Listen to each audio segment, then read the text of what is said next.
This is a car coming out of the Craig Jackson collection. This is a 1970 Plymouth HEMI Cuda Convertible. And in the world of muscle cars, the HEMI Cuda is king. Some liken it to the holy grail of American muscle cars, but this one goes a step further. This 1970 Plymouth HEMI Cuda Convertible is just one of 14 convertibles that were ever built with the 426 HEMI engine in it from the factory, and it's one of 9 convertibles that has the 727 TorqueFlite 3-speed automatic transmission. It is the only HEMI Cuda convertible that is finished in the high impact shade of inviolate metallic over a white leather interior, and it is also the only one to ever be exported out of the United States in 1970.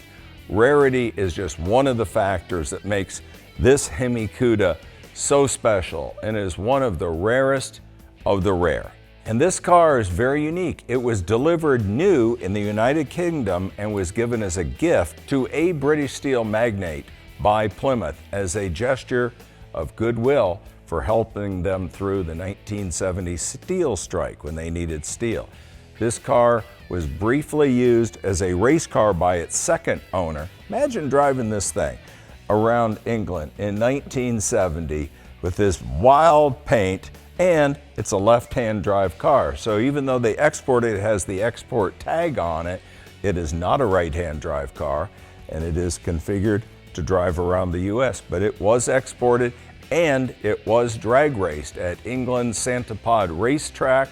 I have pictures of it on the drag strip there from the second owner. It was reunited in the US in the late 80s and went into the hands of American cartoonist Russell Myers, which also is a great story.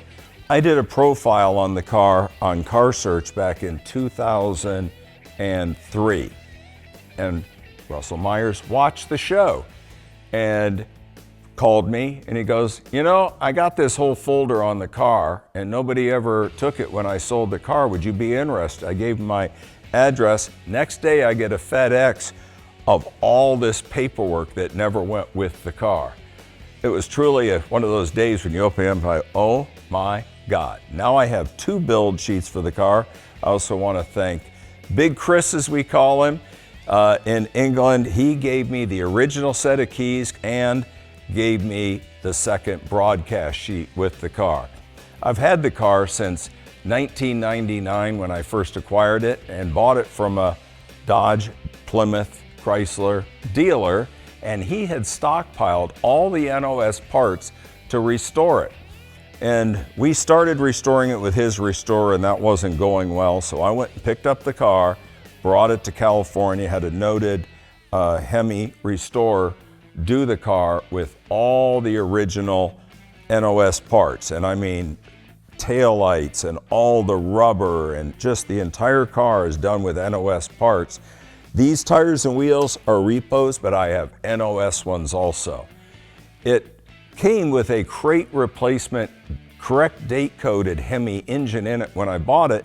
And then the hunt was on to find the original engine. And we did find the original engine.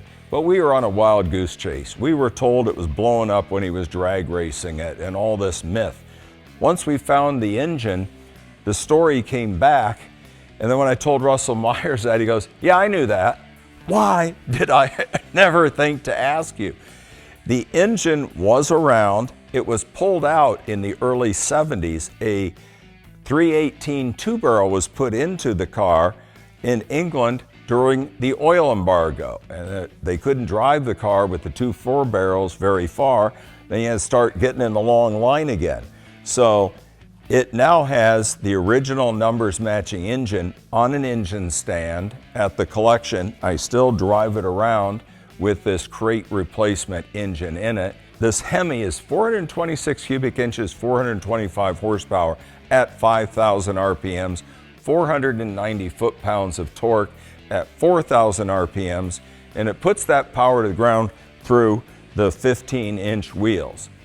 With the Polyglass GT tires on it, this legendary Mopar has the famous shaker hood on it, and it is fully optioned. That's one of the things I loved about the car. When I started looking for a HEMI Cuda, I had a customer who's a well-known muscle car guy go out hunting, and he brought me like 3 or 4 of them. I was like, I don't like the color. I don't want an automatic column car. I kept going. He goes, it's not 1970. You can't go and order what options you want. And then when he presented me with this one, I go, that's the car. Being the only one that's in violet, in Dodge we call it plum crazy, but in violet is what it's truly called on a Plymouth, with the white top. It is just optioned so incredibly. Plus, it has the rubber front bumper on the front. If I could go back to 1970 and custom order one, this is the car I would order.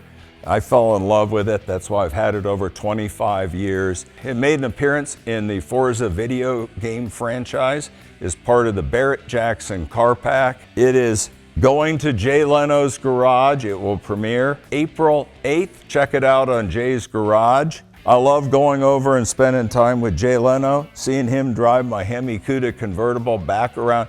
And the area we were driving it is really close to where it was restored. And driving through a couple of the mountains, it's like this is where I test drove the car. Everything sort of comes full circle. Thank you for watching. Stay tuned. We'll go through more of my cars, and hopefully you like the episode. Check it out.